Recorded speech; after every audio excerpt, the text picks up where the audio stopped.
My mom died today. Can I stay with you, human? All right. But don't leave my side blood dripped from the jagged edge of Darienne's knife, pattering onto the cave floor with the steady rhythm of his breath.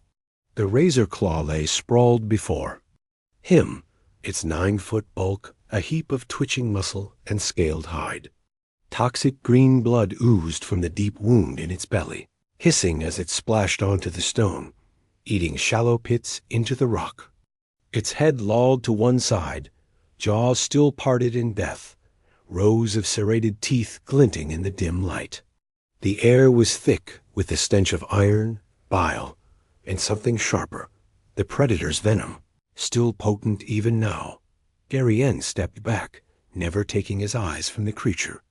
On Exodar, even the dying could still kill you. He nudged its flank with the tip of his spear. No movement.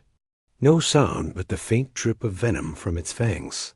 Only then did he let out a slow breath, lowering his weapon. Another day survived. Another fight won against a world designed to break. Men like him. The crimson light of the setting sun filtered through the narrow cave mouth, painting the stone in deep, bloody hues. Dust swirled lazily in the beams, catching in the faint draft. Beyond that light lay the endless desert, with its hunger and heat and teeth. Behind him, darkness. Shadows clinging to jagged walls, echoing with the fading roar of the kill. Crouched beside the beast and drew his blade again, slicing into the tough hide with practiced efficiency. Every part of the carcass would serve a purpose. Meat for the fire, hide for the cold nights, bones for weapons. Waste nothing. The first and last rule of survival here. That was when he heard it. Sound so faint, he almost missed it. A muffled scuffle, followed by a soft, shuddering whimper.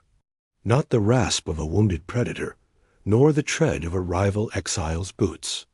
This was smaller, fragile, human, almost. Darien stilled, knife poised mid-cut, eyes narrowing toward the back of the cave. His gut tightened. Curiosity was a luxury that killed faster than thirst on Exodar. He'd learned long ago to leave the unknown alone.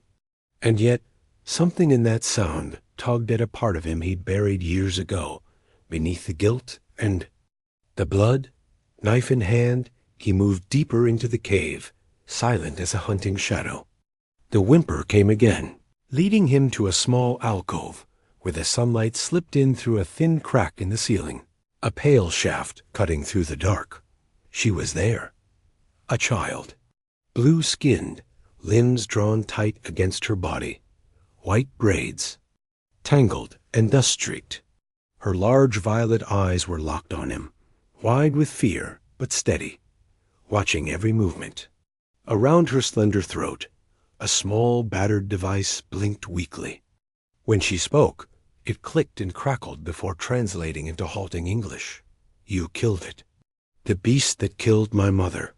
The words landed harder than any blow. He glanced back toward the carcass, then at her again. She couldn't be more than 8 or 9, by human reckoning. Alone, no tribe, no protection. On Exodar, that was a death sentence.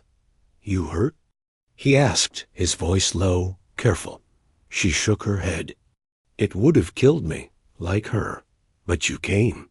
Darienne's instincts screamed at him to walk away. Another mouth to feed. Another target for predators, both the fanged and the human. Kind.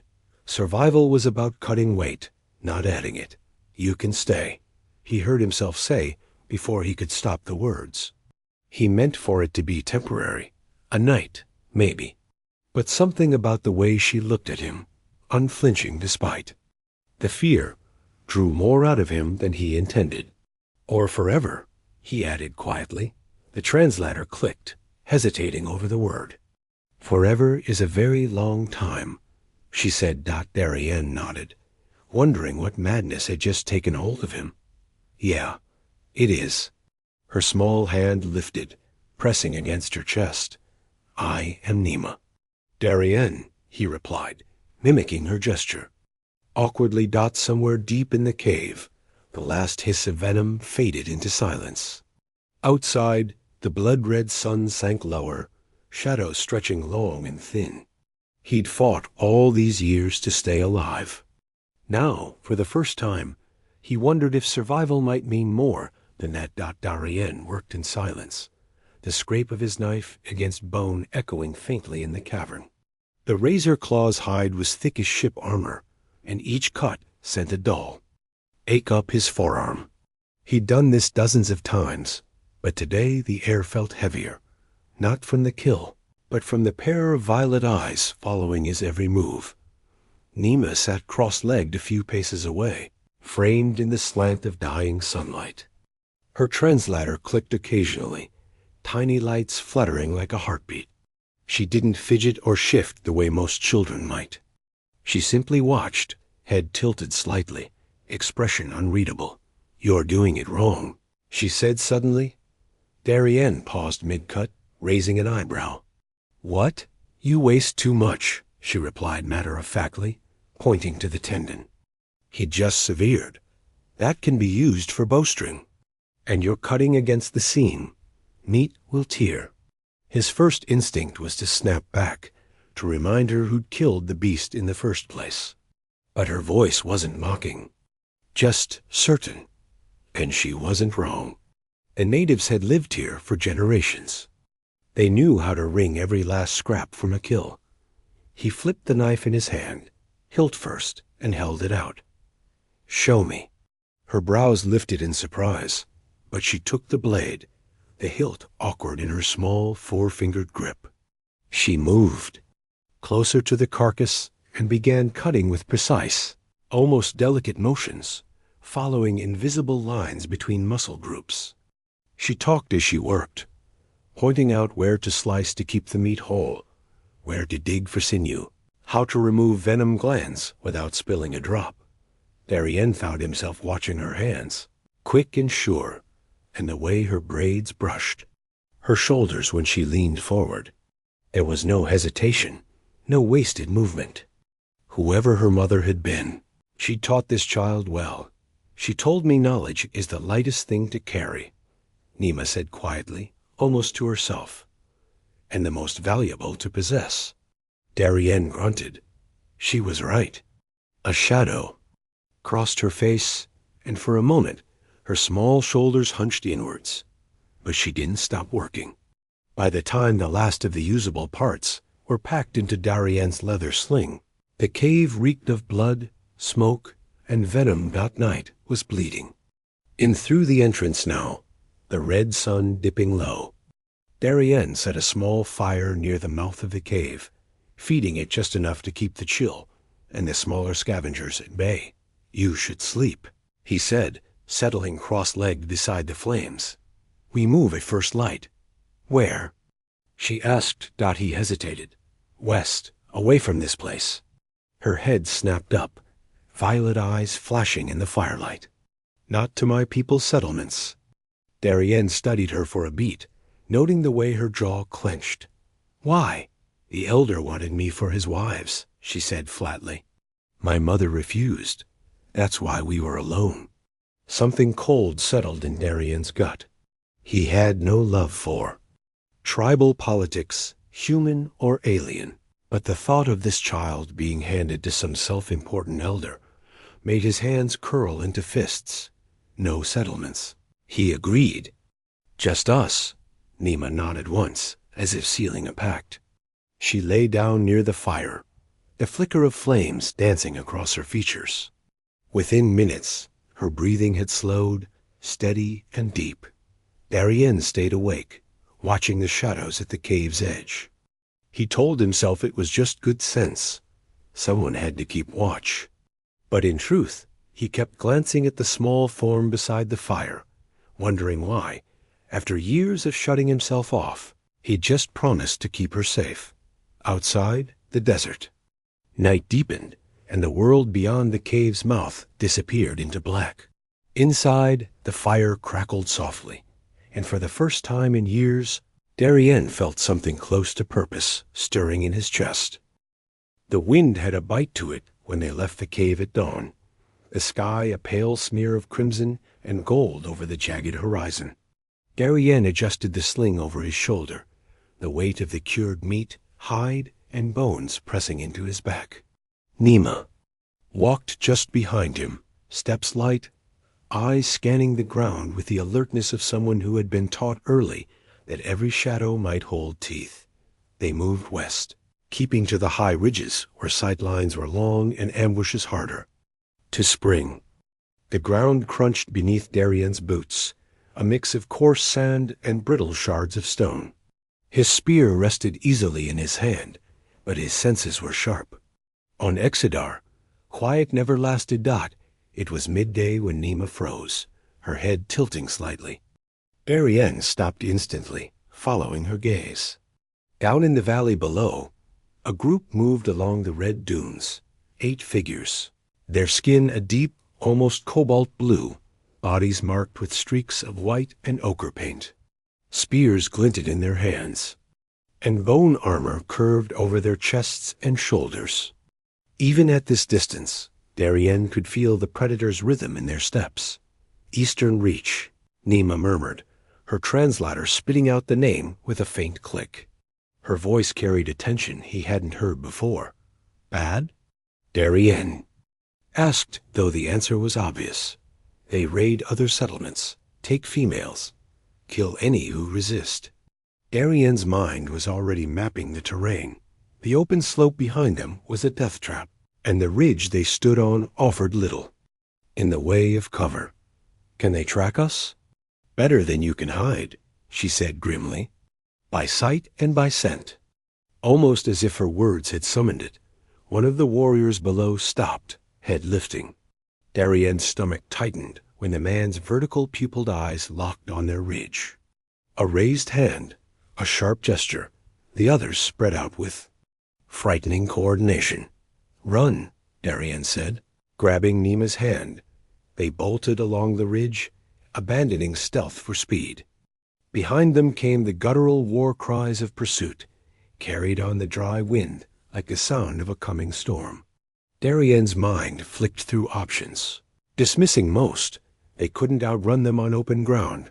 There, Nema pointed ahead, to a narrow split in the rock where 2 massive formations leaned toward each other. He didn't need convincing. They reached it just as the first of the Eastern Reach closed the distance. The pass was tight enough to force anyone to come through one at a time. Darien shoved Nema behind him, spear-braced, eyes fixed on the shadowy opening. The lead warrior approached with a calm, dangerous confidence, ritual scars curling down his arms in deliberate patterns. His translator buzzed to life. The human keeps one of our females. This is against our law. She belongs to her tribe. She travels with me by choice, Darien replied, forcing his voice to stay level. The warrior's eyes narrowed, lips curling to reveal sharp, inhuman teeth. Females do not make such choices. She is corrupted by human thinking. We will take her. You will die. Nema's grip tightened on his arm. I will not go, she said firmly, her small voice carrying defiance that seemed to ripple through. The warriors. Darien's gaze stayed locked on the leader, but his free hand slipped into his pocket, fingers closing on a smooth metal cylinder, one of the last relics from his landing pod. He leaned just enough toward Nema to murmur, When I say run, you run. Don't look back. The warriors began to advance, stepping into the choke point. Darien's thumb pressed the activator, and he hurled the device at their feet. The explosion of light was blinding in the dim canyon, a burst of brilliance that turned the shadows into searing white. Shouts of pain and rage erupted as the warriors staggered back, hands to their eyes. Now, Darien barked, shoving Nema deeper into the pass. They ran, boots pounding the stone, the echoes of the warriors' fury chasing them into the dark. The pass funneled them into a twisting corridor of stone, the walls closing so tight in places that Darien had to turn sideways to slip through. Behind them, The eastern reach regained their bearings. The clatter of bone armor and the pounding of bare feet on rock reverberating like a war drum. Nema led the way now, darting between narrow bends, her smaller frame finding footholds invisible to Darien's eyes. He followed as fast as he could, lungs burning, the raw taste of Exodar's thin air slicing down his throat. They burst into a small box canyon, sheer cliffs towering on all sides. Darien swore under his breath. A dead end. Up there? Nema urged, pointing to a narrow ledge halfway up the canyon wall. She scrambled up with quick, sure movements, fingers and toes hooking into tiny cracks. Darien followed, slower, heavier, his spear awkward against the rock. Halfway up, his boot slipped, scattering loose stones to the floor below. Warriors looked up sharply, pointing, their voices echoing off the canyon walls in a chorus of triumph. By the time Darien hauled himself onto the ledge, the first of their pursuers was already climbing. The leader wasn't among them. He stood below, watching with a predator's patience as his hunters closed in. The first warrior reached the ledge and lunged, spear aimed for Darien's ribs. Darien caught the shaft on his own weapon, the force of the impact jarring his shoulders. The two grappled for balance on the narrow shelf until Darien ducked low and drove his spear up through the warrior's throat. Purple blood sprayed in. An arc before the body tumbled into the dust below. Two more took his place, one from each side. Darien drew his knife in his free hand, slashing and thrusting, the ledge slickening under his boots with blood, theirs and his. Nema pressed herself against the rock behind him, her eyes wide but her jaw tight. A flicker of movement caught his attention. One of the warriors below had strung a crude bow, the arrow not aimed at him but at Nema. He didn't think. He moved. Gadsh. Arrow slammed into his side just above the hip, heat flaring through muscle and bone. The impact drove him sideways toward the edge, but Nema's hands were suddenly there, gripping his arm with surprising strength and yanking him back. Pain sharpened his vision into a narrow tunnel. He ripped the arrow free, and with a snarl, drove it into the eye of the next attacker scrambling onto the ledge. The warrior howled and fell backward, taking another climber with him. By the time the last body hit the canyon floor, Darien was swaying, blood soaking the fabric at his side. The leader stood below, eyes narrowed in something between fury and calculation. Without a word, he turned and melted back into the shadows of the pass. They'll come back, Darien managed, leaning heavily against the wall. Nema slid under, his arm supporting his weight with her small frame. Not if we move fast. They edged along the ledge, finding a narrow continuation that wound out of the canyon into a tangle of rocky hills. By nightfall, they were miles from the battle site, tucked into a shallow cave with a low overhang. Darien lay back on the stone, every muscle shivering as the adrenaline drained away. Nema was already working, tearing strips from her own tunic. Grinding leaves into a bitter paste, she pressed into the wound. Her hands were steady, her expression set in fierce concentration. "Why?" she asked quietly as she bound his side.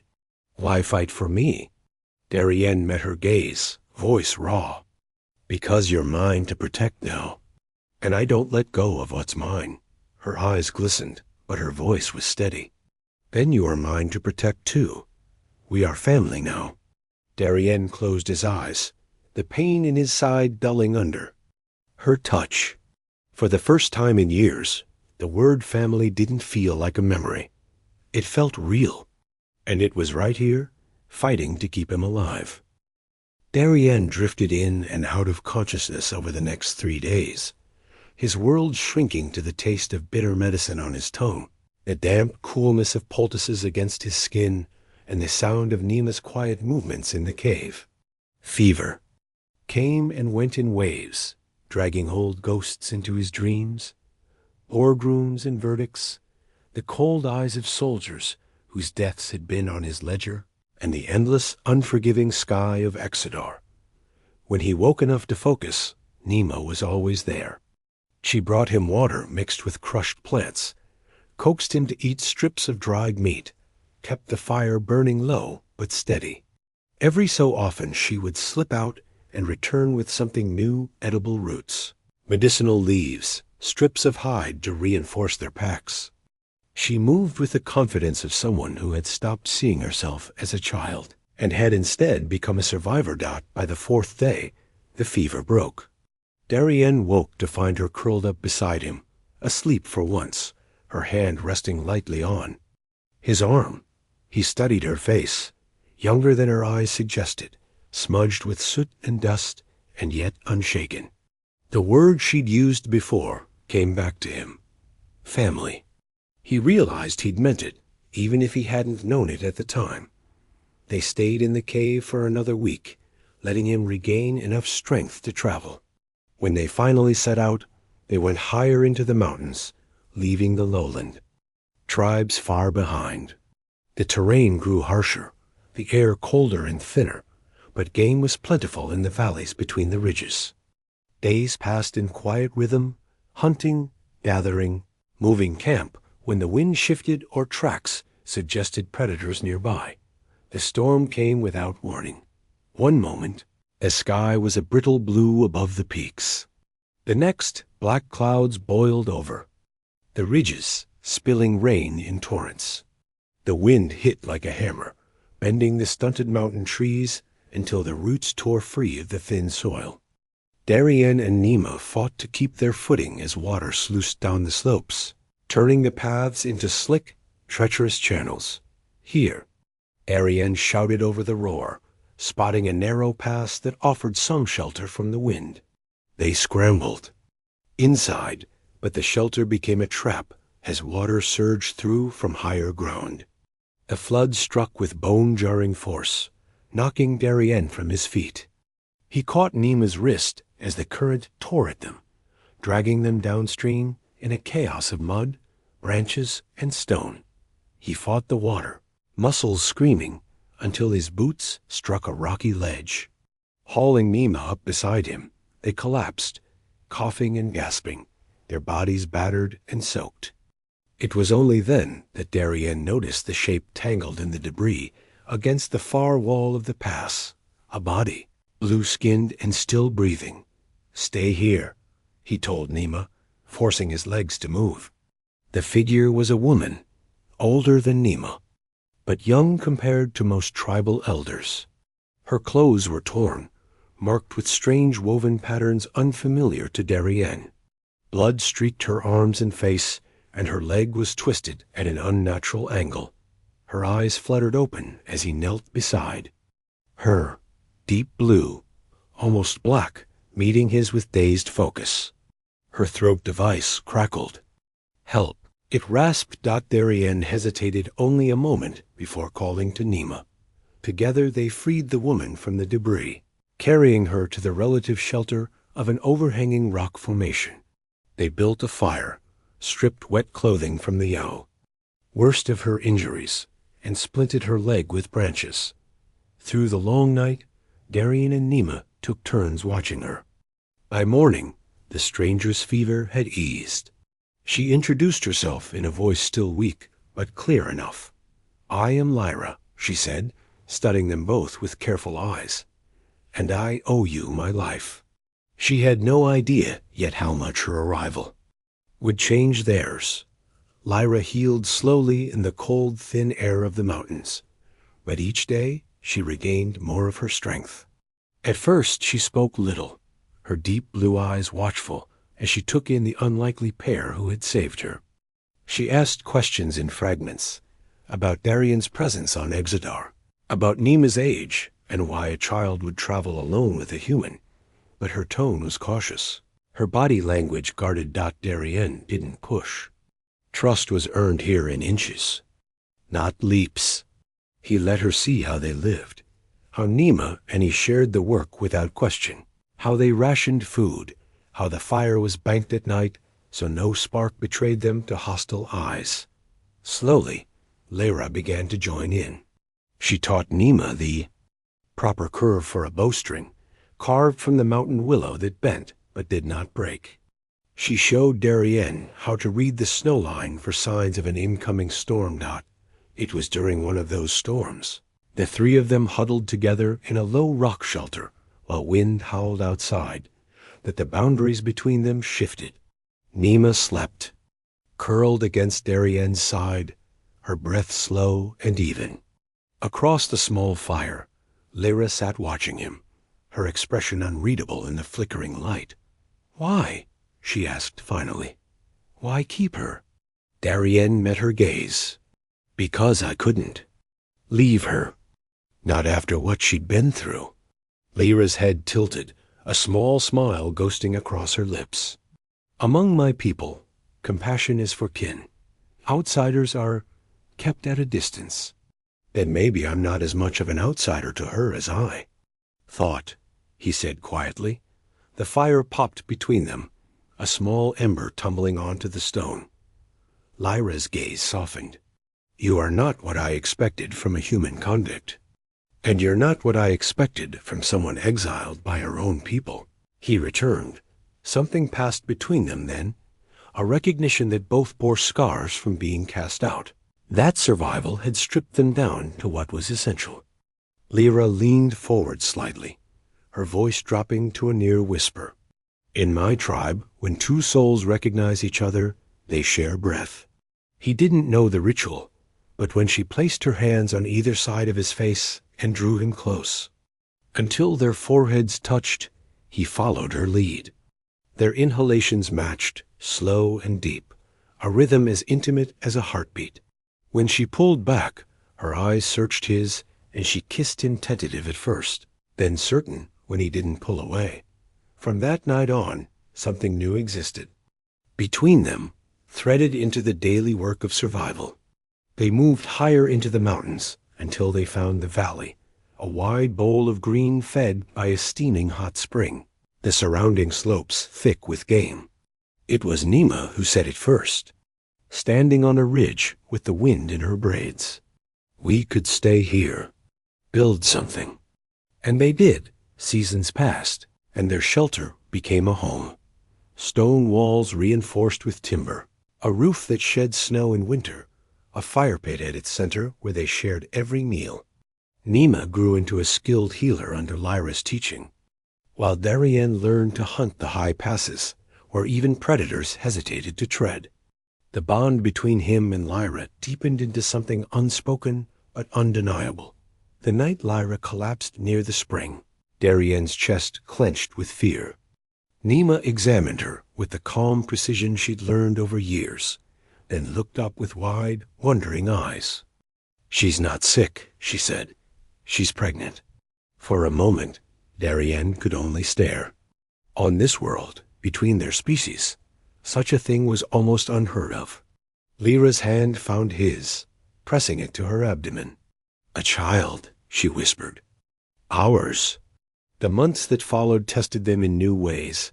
Lyra's body strained by the pregnancy, Darien taking on the brunt of the work, Nema researching every remedy her people knew to ease the burden. When the birth came, it was long and harrowing, but at dawn, Nema placed a small, pale blue infant in Darien's arms. The child's eyes were green. His eyes and his tiny hands bore the extra joint of Lyra's people. They named him Alan, Bridge, between worlds.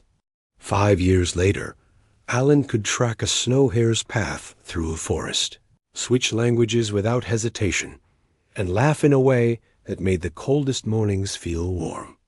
They were a family in truth and in name. That was when the scouts from Matriarch Celine's tribe arrived. Her people were not like the Eastern Reach. No war cries, no threats. They came with open hands and a message.